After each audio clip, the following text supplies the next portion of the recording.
Okay, కొద్ది నిమిషాలు దేవుని మాటలు నేర్చుకుందామండి. అపోస్తుల కార్యములు 8వ అధ్యాయము 26వ వచనం అండి. అపోస్తుల కార్యములు 8వ అధ్యాయము 26వ వచనం.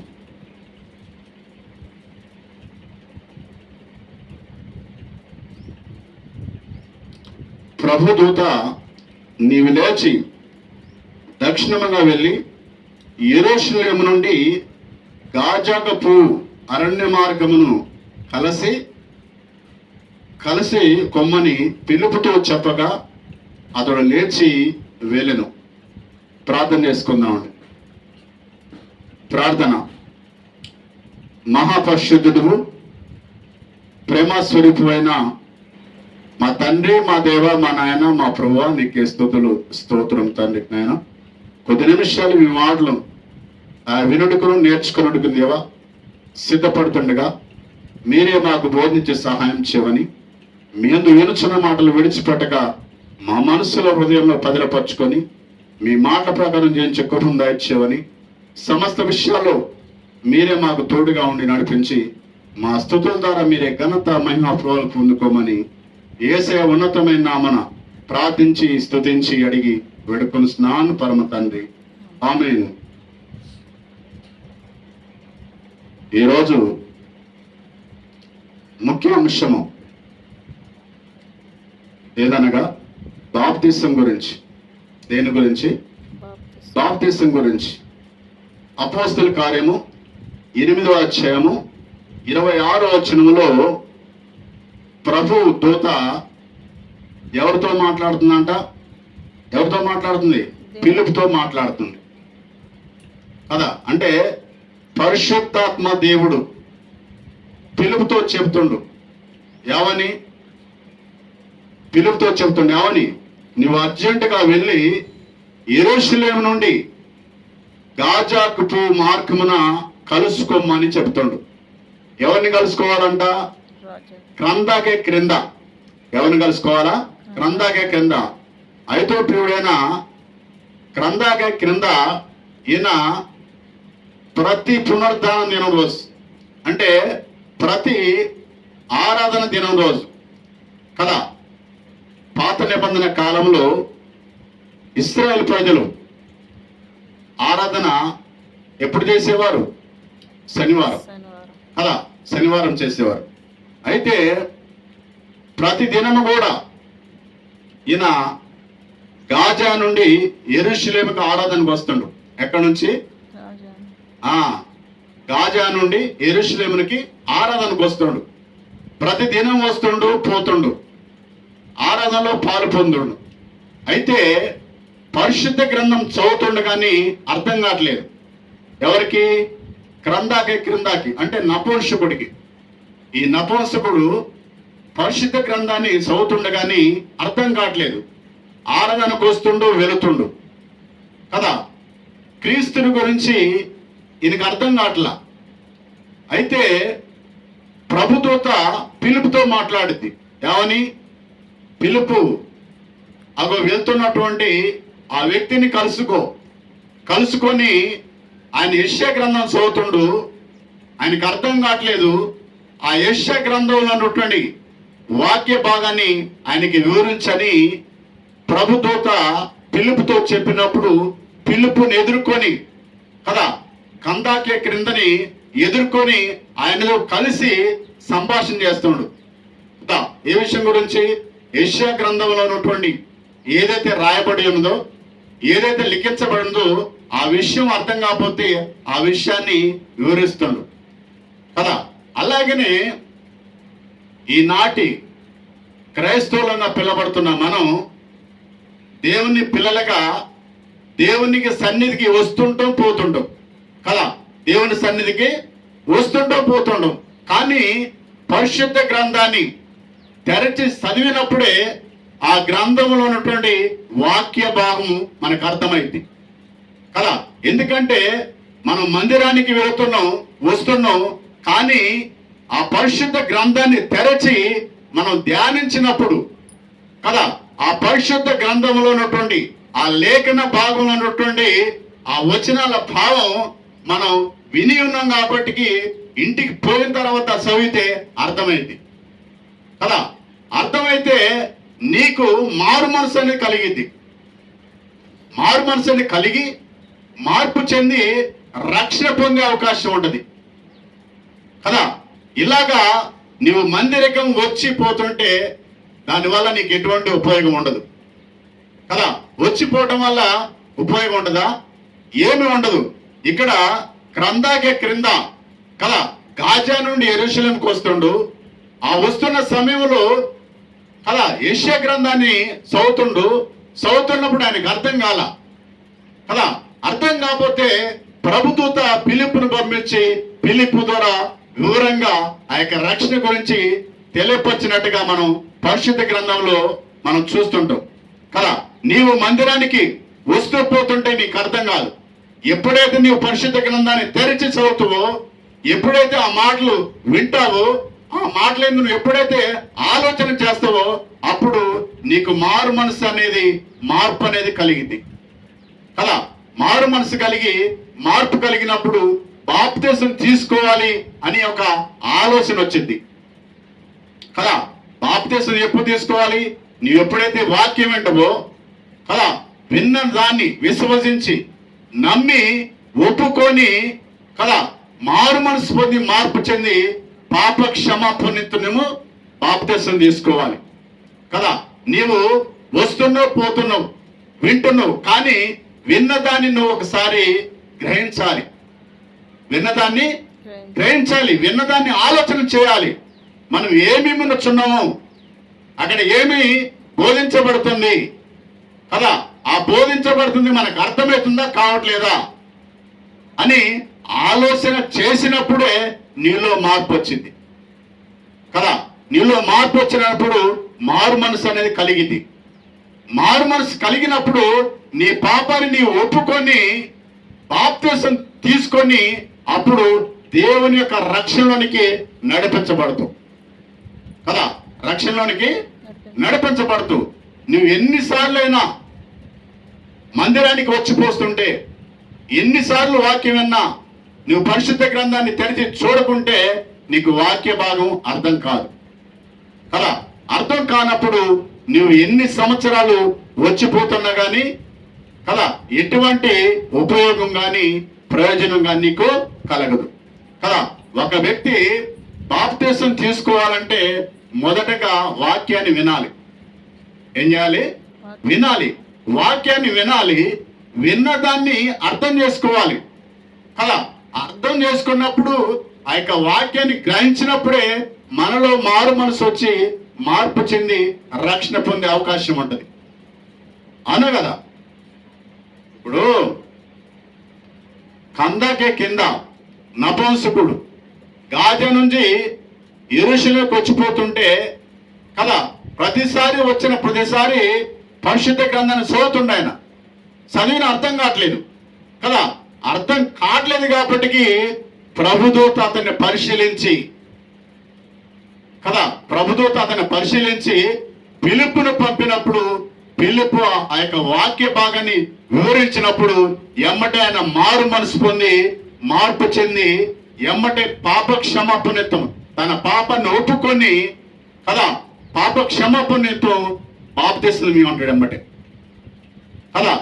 ఈ రోజున మందిరాలకు వస్తుంటారు పోతుంటారు, సంఘానికి వస్తుంటారు పోతుంటారు, కానీ వాక్యం వినట్టుగానే ఉంటారు అలా.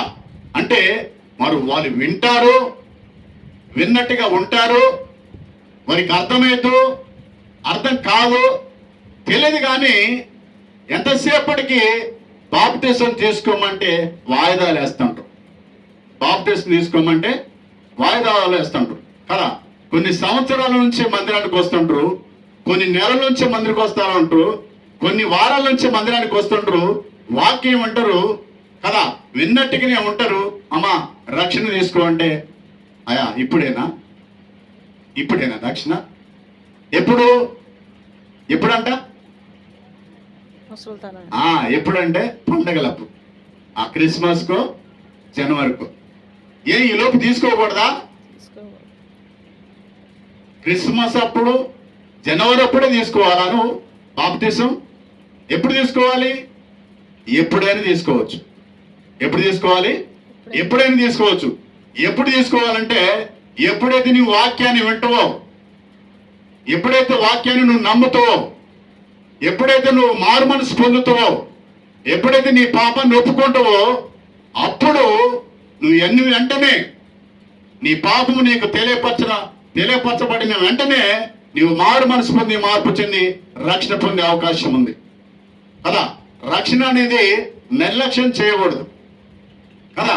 రక్షణ అనేది దానికి కాలంతో పని లేదు, ఎప్పుడైనా తీసుకోవచ్చు. నువ్వు ఎప్పుడైతే వాక్యాన్ని వింటావో, విన్న వాక్యాన్ని విశ్వసించి ఎమ్మటే మార్పు చెంది మారు మనసు పొంది నీ పాప క్షమాపణతో బాప్తిసం పొందే అవకాశం ఉంది కదా. అందుకే ఈ క్రిందకే క్రింద కదా, ఎప్పుడైతే పిలుపు వచ్చి తనకు వాక్యాన్ని చెప్పిండో, వాక్యం విన్న వెంటనే మారు మనసు పొంది మార్పు చెంది ఎంపటే నాకు బాప్తిసం అని అడుగుతుంది కదా. ఎంబటే వాళ్ళు మార్గంలో వెళ్ళిపోతుండగా కదా, నీరు కనపడగానే ఆ నీటి దగ్గర ఎంబటే తన యొక్క రథాన్ని ఆపి కదా, పిలుపుని పురుగొల్పి నాకు బాప్తిసం వేయండి అని చెప్పి అడిగినప్పుడు బాప్తిసం ఇస్తాడు ఆయన కదా. కానీ మనం ఎప్పుడు తీసుకోవాలి బాప్తిసం అంటే కదా, మనం ఆలోచిస్తుంటాం కదా. అమ్మా మీరు ఎప్పుడు తీసుకుంటారు బాప్తిసం అంటే, మేము క్రిస్మస్కి లేదా జనవరికి. ఈ లోపు తీసుకోకూడదా? క్రిస్మస్కే జనవరికి తీసుకోవాలా కదా. అప్పటి వరకు మనం సజీలుగా ఉంటామని మనకేమన్నా నమ్మకం ఉన్నదా? రేపటి దినం నీది కాదని వాక్యం సెలవిస్తుంది కదా. ఇంతలో నుండి అంతలోనే మాయమైపోయే జీవితం మంది కదా. మన జీవితం నీటి మీద ఆవిరి లాంటిది, నీటి మీద బుడగ లాంటిది కదా. మన జీవితంలో ఎప్పుడు ఏం జరిగితే తెలియదు కదా. అందుకే మనం ఏం చేయాలంటే వాక్యం విన్న వెంటనే అలా మార్పు చెంది మారు మనసు పొంది రక్షణ పొందాలి కదా. రక్షణ పొందితే కదా, అకస్మాత్తుగా మన జీవితంలో ఏది జరిగినా, ఈ లోకాన్ని విడిచిపెట్టి పోవాల్సి వచ్చినా మనం అప్పుడు భయపడాల్సిన అవసరం లేదు కదా, బాధపడాల్సిన అవసరం లేదు. ఎందుకంటే ప్రభుని ఎదుర్కొంటాం కాబట్టి కదా. అందుకే మనం ఏ విషయంలో బాధపడాలి, ఏ విషయంలో భయపడాలంటే, ఇంకా నేను మందిరానికి వెళ్తూనే ఉన్నా, సంవత్సరాల మట్టి వెళుతున్నా, వారాల మట్టి వెళుతున్నా, అయినా సరే నేను ఇంకా బాప్తిసం తీసుకోలేదు, రక్షణ పొందలేదు, మార్పు చెందలేదని ఆ విషయంలో భయపడాలి మనం. ఆ విషయాన్ని బట్టి బాధపడాలి మనం కదా. మన జీవితంలో బాధపడాల్సిన విషయం ఏదంటే రక్షణ గురించి బాధపడాలి. భయపడే విషయం ఏదైనా ఉందంటే రక్షణ పొందలేదనే విషయం బట్టి భయపడాలి మనం కదా. ఇంకా ఏ విషయాన్ని బట్టి కూడా మనం భయపడటానికి కానీ బాధపడటానికి కానీ లేదు కదా. ఉన్నదా? లేదు. ఎందుకంటే ఇక్కడ మనం చూస్తున్నాం అపోస్తల కార్యం 8వ వచనంలో నపుంసకుడు విని వెంటనే వాక్యాన్ని ఎప్పుడైతే ఫిలిప్పు గారు వివరించిండో, ఆ యొక్క రక్షణ గురించి తెలియపరిచిండో, విన్న వెంటనే నీరు చూపించి మరి రథాన్ని ఆపి మరి రక్షణ పొందాడు కదా. మరి మనం కూడా అలాగనే వినిన వెంటనే విశ్వసించి మారు మనసు పొంది మార్పు చెంది రక్షణ పొందాలని దేవుని వాక్యం మనకి తెలియపరుస్తుంది కదా. ఇంకో వచనం చూసుకుందాం. రోమా పత్రిక 1వ అధ్యాయం 16వ వచనం. రోమీయులకు రాసిన పత్రిక 1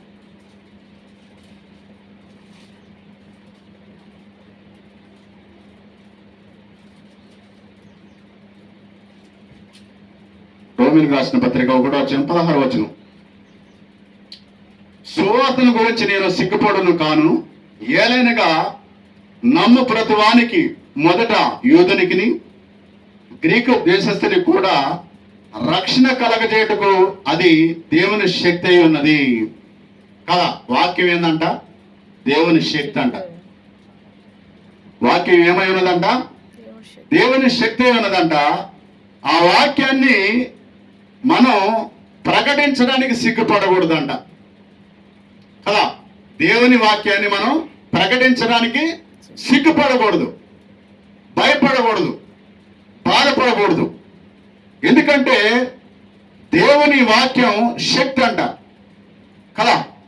దేవుని వాక్యం శక్తి అంట. అది రక్షణ కలగజేయడానికి అది దేవుని శక్తి అయి ఉన్నది. అంటే సువార్త ఏమై ఉన్నది? దేవుని శక్తి అయి ఉన్నది కదా. సువార్త రక్షణ కలగజేయడానికి దేవుని శక్తి అయి ఉన్నది కదా. దేవుని శక్తిని మనం తెలియజేయడానికి కదా, ప్రకటించడానికి మనం భయపడకూడదంట కదా. ఎందుకంటే ఒకడు రక్షించబడాలంటే కదా ఏం కావాలి? వానికి ఏం కావాలి? వాక్యం కావాలి కదా. ఒక వ్యక్తి రక్షణలోనికి రావాలి అంటే, రక్షణలోనికి నడిపించబడాలంటే, రక్షణ పొందాలంటే ఆ వ్యక్తికి వాక్యం అవసరము కదా. వాక్యం ద్వారా మాత్రమే అతనికి రక్షణ కదా. ఆ వాక్యములు ఏముందంటే దేవుని శక్తి ఉన్నది. ఏమున్నది? దేవుని శక్తి ఉన్నది. కాబట్టి ఆ వాక్యాన్ని ప్రకటించడానికి, సువార్తను ప్రకటించడానికి మనం సిగ్గుపడకూడదంట, భయపడకూడదంట, మనం బాధపడకూడదంట కదా. ఎందరికైతే ఆ సువార్త వినిపించబడుతుందో, ఎందరైతే ఆ వాక్యాన్ని వింటారో, ఎందరైతే ఆ వాక్యాన్ని విశ్వసిస్తారో, వారు నమ్మినట్లయితే, వారు విశ్వసించినట్లయితే అది దేవుని శక్తి అంట. ఆ దేవుని శక్తి వలన వారు రక్షణలోనికి వస్తారని దేవుని వాక్యం మనకి తెలియజేస్తుంది కదా. ఎవరైతే దేవుని వాక్యాన్ని వింటారో విన్నవారే రక్షించబడతారు కదా. వాక్యం వినకపోతే నీవు రక్షణలోనికి నడిపించబడలేవు కదా. ఎందుకంటే దేవుని వాక్యం చెబుతుంటది. దేవుని వాక్యం చెబుతుంటది. నీ పాపాన్ని గురించి చెబుతుంటది కదా. నీ జీవితాన్ని గురించి చెబుతుంటది కదా. నీ క్రియల గురించి చెబుతుంటది కదా. వాక్యం చెప్పని విషయం అనుందా? ఏమీ లేదు. ఈ లోకంలో జరుగుతున్నటువంటి ప్రతి విషయాల గురించి కూడా మాట్లాడుతుంటది, ప్రతి విషయాన్ని చెప్తుంటది కదా. ఈ లోకంలో ఉన్న ప్రతి విషయం కూడా బైబిల్ చెప్తుంటది. బైబిల్ చెప్పనిది, బైబిల్ లేనిది కదా ఈ లోకంలో ఏదీ లేదు. ఎందుకంటే బైబిల్ ద్వారానే కదా, వాక్కు ద్వారానే ఈ సృష్టి యావత్తు కూడా కలిగి ఉన్నది. ఈ సృష్టిలో వాక్కు లేకుండా, అంటే వాక్యం లేకుండా ఏమీ లేదు.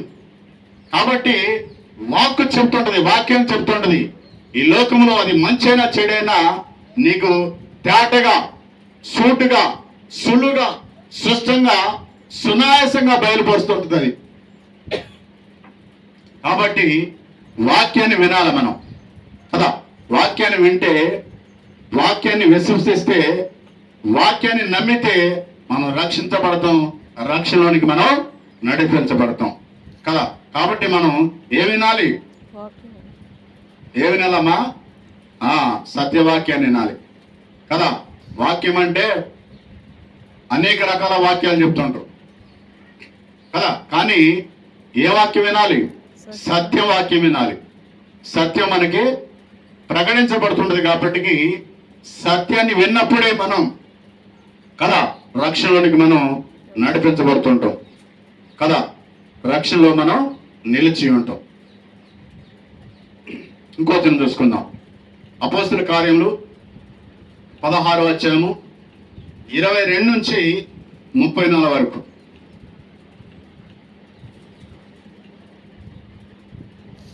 ఇరవై 22 నుంచి 34 వరకు. ఇక్కడ పౌలు శీలలు ఉన్నారు కదా, పౌలు శీలలు ఉన్నారు. వాళ్ళు ఏం చేస్తారంటే సువార్తను ప్రకటిస్తారు. ఏం చేస్తారు? సువార్తను ప్రకటిస్తారు.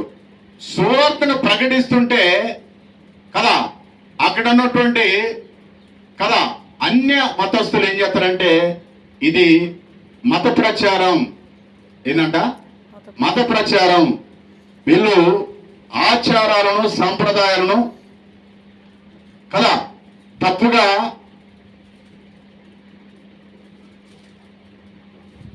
కదా ఇది మత ప్రచారం అని వాళ్ళు ఖండిస్తుంటారు కదా. అంటే ఇక్కడ పౌలు శీలలు ఏం చేస్తారంటే క్రీస్తుని గురించి సత్య సువార్తను ప్రకటిస్తుంటారు. అక్కడ ఉన్నటువంటి అన్ని మతస్థులు ఏం చేస్తారంటే మన ఆచారాలను, మన సాంప్రదాయాలను, మన కట్టుబాట్లను కదా మనం ఫాలో అవ్వకుండా, మనం ఆచరించకుండా కదా మనకు వీరు అడ్డుపడుతున్నారు. అన్య మతాన్ని వీరు ప్రకటిస్తున్నారు కదా. కాబట్టి వీరిని ఏం చేయాలని చెప్పేసి వారు ఆలోచన చేసి వారి మీద దొమ్మిగా పడి కదా జన సమూహంగా పడి వారిద్దరిని కొట్టి తీసపోయి చెరసాల్లో బంధిస్తారు. ఎవరిని? పౌలుని, శీలను కదా. ఎందుకు? వీరు సత్య సువార్తను ప్రకటిస్తారు కాబట్టి, ఆ సత్యాన్ని విని వాళ్ళు జీర్ణించుకోలేక పౌలు శీలను పట్టుకొని చెరసాల్లో బంధిస్తారు కొట్టి కదా. బంధిస్తున్నప్పుడు వీళ్ళు పౌలు శీలలు ఏమైనా భయపడరా? ఏమైనా బాధపడలా. వాళ్ళు బాధపడక వాళ్ళు ఏం చేశారంటే మధ్యరాత్రి వేళ కదా అర్ధరాత్రి వేళ దేవుణ్ణి స్తుతిస్తారు. వాళ్ళు ఏం చేస్తారు? దేవుణ్ణి స్తుతిస్తారు. పాటలు పాడుతూ ప్రార్థన చేస్తూ కదా వాళ్ళు దేవుణ్ణి స్తుతిస్తున్నప్పుడు కదా చెరసాల ఏమైంది? బ్రద్దలైపోద్ది. చెరసాల బ్రద్దలై ఆ చెరసాలంతా కూడా చీకటం ఏమైనప్పుడు కదా చెరసాల అధికారి భయపడతాడు. ఎందుకు? చెరసాల బ్రద్దలైపోయింది, చెరసాలంతా కూడా చీకటం అయిపోయింది. ఈ చెరసాలు ఉన్న ఖైదీలందరూ కూడా పారిపోయి అంటారు. కాబట్టి పై అధికారులు వచ్చి నన్ను అడిగితే నేనేం చెప్పాలి కదా? నా ఉద్యోగం పోద్ది, నాకు శిక్ష వేస్తారు, వాళ్ళు శిక్షను విధిస్తారు అని చెప్పేసి ఆయన భయపడి తన చేతులున్న కత్తిని తీసుకొని పొడుచుకోవడానికి, అంటే తనకు తానుగా చావడానికి కత్తిని తీసుకొని పూనుకున్నప్పుడు అప్పుడు పౌలు సౌలు ఏమంటే శీలలు ఏమంటారంటే అయ్యా మేము ఎటు పోలేదు, మేము ఎక్కడికి పారిపోలేదు, దయచేసి నువ్వు ఆత్మహత్య చేసుకోవద్దు, నీకు నువ్వుగా గాయపరచుకోవద్దు అని చెప్పేసి కేకలు వినపడుతున్నాయి. ఆయనకి కేకలు వినపడ్డప్పుడు ఈ లోపు ఒక వెలుతురు తీసుకొచ్చి చూసినప్పుడు ఆ వెలుగులో వీళ్ళంతా అక్కడనే ఉంటారు. ఎవరు? పౌలు, శీలలు, ఖైదీలందరూ కూడా ఆ చెరసాల్లో కూర్చొని దేవుని మాటలు వింటుంటారు కదా. పౌలు, శీలలు స్తుతిస్తుంటే మిగతా ఖైదీలందరూ ఏం చేస్తారు? ఆ స్తుతుల్ని ఆలకిస్తుంటారు. వాళ్ళు ఆలకించి అదే ఆలాపనలు అక్కడనే ఉండిపోతారు. కానీ ఈ చెరసాల నాయకుడైతే, అధికారి అయితే భయపడతాడు, పారిపోయారు అవని కదా. భయపడ్డప్పుడు పౌలు, శీలలు అయ్యా నువ్వు భయపడద్దు, నువ్వు బాధపడద్దు, మేము ఎక్కడికి పోలేదు, నీకు నువ్వుగా గాయపరచుకోవద్దు అని చెప్పేసి అని కేకలు వేసినప్పుడు ఆ చెరసాల నాయకుడు ఆ వెలుగును పట్టుకొని దగ్గరికి వచ్చినప్పుడు వాళ్ళు చూసినప్పుడు సంతోషిస్తాడు కదా. ఎందుకు? వీరు దేవుని ఎరిగిన ప్రజలు కాబట్టి కదా, దేవుని యొక్క సేవకులు కాబట్టి కదా, దేవుని యొక్క ప్రతినిధులు కాబట్టి, వీరికి సత్యం ఎరిగిన కాబట్టి కదా, వీరు దేవుని స్తుతిస్తూ వాళ్ళు భయపడక బాధపడక ఎటు పోక అక్కడ కూర్చొని దేవుని స్తుతిస్తున్నప్పుడు చెరసాలు బద్దలైనప్పుడు కదా ఆ చెరసాల నాయకుడు భయపడ్డప్పుడు చెప్తున్నాయా, మేము నిజ దేవుణ్ణి ఎరిగి ఉన్నాం, మేము నిజ దేవుణ్ణి ఎరిగి ఉన్నాం, మేము అందుకే భయపడాల్సిన అవసరం లేదు, బాధపడాల్సిన అవసరం లేదు, ఎటు పాడిపోవాల్సిన అవసరం లేదు.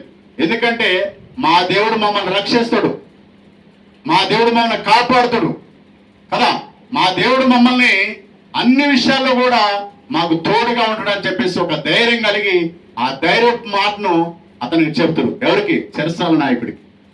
చెరసాల నాయకుడు చెప్పినప్పుడు వీరి మాటలు విని కదా వీరి ఇంటికి తీసుకుపోయి వీరికి ఆతిథ్యం ఇచ్చి మంచి భోజనం ఏర్పాటు చేసి వీరికి సకల మర్యాదలు జరిగించిన తర్వాత అడుగుతాడు, అయ్యా నేనేం చేయాలని అడుగుతాడు. అడిగినప్పుడు పౌలు శీలలు అన్న మాట ఏంటంటే, నీవు రక్షణ పొందు, నీవు నీ ఇంటి వారు రక్షణ పొందు, అప్పుడు నీకు ఏదొచ్చినా సరే కదా ప్రభు నీకు తోడుగా ఉంటాడని ఒక ధైర్యపరిచే మాట చెప్తాడు కదా.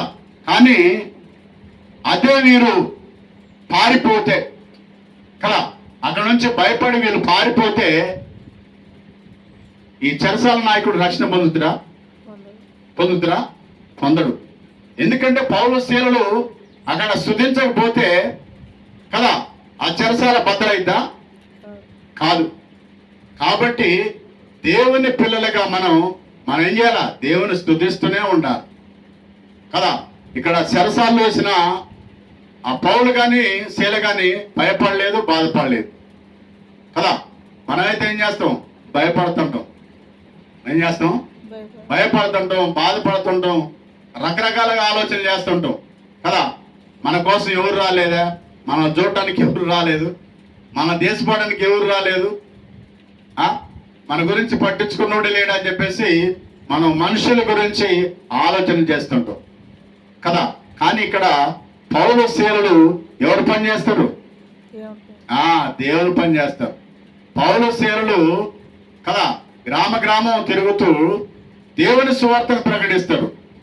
దేవుని సువార్తను ప్రకటించినప్పుడు ఆ ప్రకటించే క్రమంలోనే కదా అక్కడ ఉన్నటువంటి జనము కదా వాళ్ళని పట్టుకొని తీసుకుపోయి చెరసాలు వేస్తారు. చెరసాలు వేసినా కానీ వాళ్ళు భయపడగా దేవుని స్తుతించినప్పుడు దేవుడు ఆ చెరసాల నుంచి కూడా వారిని విడిపిస్తాడు కదా. అంటే నీవు రక్షించబడితే కదా, నీవు రక్షణలోనికి నడిపించబడినట్లయితే కదా, నీకు ఏది బాధ వచ్చినా, ఏ ఇబ్బంది వచ్చినా దేవుడు నీకు తోడుగా ఉండి నిన్ను ఆ యొక్క ఆపద నుంచి విడిపిస్తారంట. అవునే కదా, నిన్ను ఆ యొక్క ఆపద నుంచి విడిపిస్తారంట. ఆ కష్టాల నుంచి, శ్రమల నుంచి, బాధల నుంచి, ఆ ఇరుకుల ఇబ్బందుల నుంచి నిన్ను విడిపిస్తారంట. ఎందుకంటే ఇక్కడ చెరసాల్లో వేయబడ్డా కానీ పౌలు శీలలు భయపడలా కదా. భయపడక వాళ్ళు దేవుని స్తుతించినప్పుడు కదా ఆ యొక్క చెరసాల నుంచి కూడా వారిని విడిపించిండు. విడిపించడం మాత్రమే కాదు కానీ ఆ చెరసాల నాయకుడు, ఆ నాయకుడి యొక్క కుటుంబం కదా, అధిపతి యొక్క కుటుంబం కూడా రక్షించబడ్డట్టుగా, రక్షణలోకి నడిపించబడ్డట్టుగా మనం ఇక్కడ లేఖనం ద్వారా మనం చూస్తున్నాం కదా. కాబట్టి మనం రక్షణలో ఉన్నప్పుడు ఎలాంటి ఇబ్బందులు వచ్చినా, ఎలాంటి విపత్తులు వచ్చినా మనం భయపడకూడదు కదా, బాధపడకూడదు. కేవలం మనం ఏం చేయాలంటే దేవుణ్ణి స్తుతిస్తే చాలు కదా. ఆ యొక్క భయం నుండి, బాధ నుండి, ఆ సమస్య నుండి నిన్ను దేవుడు విడిపించడానికి సిద్ధంగా ఉంటాడు. అవునా కదా. ఇంకో చిన్న చూసుకుందాం. అపోస్తల కార్యములు 2వ అధ్యాయం 36 నుంచి 43 వచనాలకు.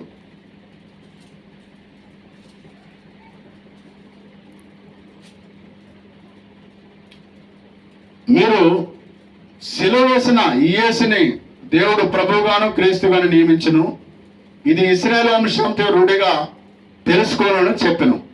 వారు ఈ మాట విని హృదయములో నొచ్చుకొని, సహోదరులారా మేమేమి చేద్దామని పేతుర్ని కడమ అపోస్తులను అడగ్గా, పేతురు మీరు మారు మనసు పొంది పాపక్షమాపణతో ప్రతివాడు యేసుక్రీస్తు నామమున బాప్తిసం పొందుడి, అప్పుడు మీరు పరిశుద్ధాత్మను వరమును పొందుదురు. ఈ వాగ్దానం మీకును మీ పిల్లలకును దూరస్తులందరికీ అనగా ప్రభువైన మన దేవుడు తన యొద్దకు పిలిచిన వారందరికీ చెందునని వారితో చెప్పెను. ఇంకనూ అనేక విధములైన మాటలతో సాక్ష్యం ఇచ్చి, మీరు మూర్ఖులకు ఈ తరము వారికి వేరే రక్షణ పొందుడని వారిని హెచ్చరించెను కదా. అంటే మనం రక్షించబడాలంటే దేవుని వాక్యాన్ని వినాలి కదా. మనం రక్షించబడాలంటే దేవుని వాక్యాన్ని వినాలి కదా. ఇక్కడ పేతురు గారు ప్రసంగించినప్పుడు కదా, ఒక్కసారి ఒక దినానే 3000 మంది బాప్తిసం పొందినట్టుగా ఇక్కడ మనం చూస్తాం ఈ లేఖనాల్లో. అవునా కదా. అంటే మనం దేవుని వాక్యాన్ని విని ఎప్పుడైతే మనం హృదయంలో నొచ్చుకుంటామో కదా, అప్పుడు మనం మారు మనసు కలిగినప్పుడు, మార్పు చెందినప్పుడు బాప్తిసం పొందే అవకాశం ఉంటుంది కదా. ఇక్కడ చక్కగా పేతురు గారు మంచి ప్రసంగం చేసిండు కదా, రక్షణ గురించి మంచి సువార్తను అందించినప్పుడు ఆ సువార్తను వారు చాలా శ్రద్ధగా వినరట. ఎలా వినరు? శ్రద్ధగా వినరు. శ్రద్ధగా వినటం వల్ల ఏమైందంటే వారి జీవితం వారికి అర్థమైంది కదా. వారి యొక్క బ్రతుకు వారికి అర్థమైంది కదా. వారి యొక్క జీవన విధానం వారికి అర్థమైనప్పుడు కదా, వాక్యానికి భిన్నంగా, అంటే వాక్యానికి వ్యతిరేకంగా ఉంది మన జీవితం, మన బ్రతుకులు, అసలు ఏం చేయాలి మనం అని చెప్పేసి వారుగా పుడవబడతారు కదా. అంటే వారి జీవితాన్ని అంతా కూడా దేవుడు పేతురు ద్వారా బయలుపరిచిండు కదా. వారి జీవన విధానంలో జరుగుతున్నటువంటి సంఘటనలన్నిటి కూడా పేతురు ద్వారా దేవుడు బయలుపరిచినప్పుడు వారుగా నొచ్చుకొని కదా, హృదయాన్ని వారు నొచ్చుకొని కదా పేతురుని అడిగినప్పుడు, అయ్యా మీరంతా మారు మనసు పొంది పాప క్షమాపణితం రక్షణ పొందుడి కదా. రక్షణ పొందిన ప్రతి వ్యక్తి కూడా కదా తన జీవిత కాలమంతా కూడా ఆ రక్షణలో నిలిచి ఉంటే కదా, ఆ రక్షణలో నిలిచి ఉంటే ఆ వ్యక్తికి, ఆ కుటుంబానికి ఎటువంటి ఇబ్బంది ఉండదని చెప్పేసి పేతురు గారు చెప్తారు. పేతురు గారు చెప్పినప్పుడు కదా ఒక్క మారే ఎంతమంది రక్షణ పొందుతారు? 3000 మంది కదా. 3000 మంది రక్షణ పొందుతారు. అంటే మనకి దేవుని వాక్యం ప్రకటించబడుతున్నప్పుడు, దేవుని మాటలు మనం వింటున్నప్పుడు కదా, మనలోకి ఏం కలగాలి? మార్పు కలగాలి కదా. మనలో మారు మనసు రావాలి. ఎన్ని వారాలు పోతావు చర్చకి కదా, ఎన్ని వారాలు పోయి దేవుని వాక్యం విన్నప్పటికీ ఇంకా నీలో మార్పు లేకపోతే, నీకు మారు మనసు లేకపోతే కదా, నీవు పని కట్టుకొని మందిరానికి వెళుతున్నది దేని కొరకు పోతున్నావు? మందిరానికి రక్షణ పొందడానికేగా, రక్షణలోనికి నడిపించబడటానికే కదా.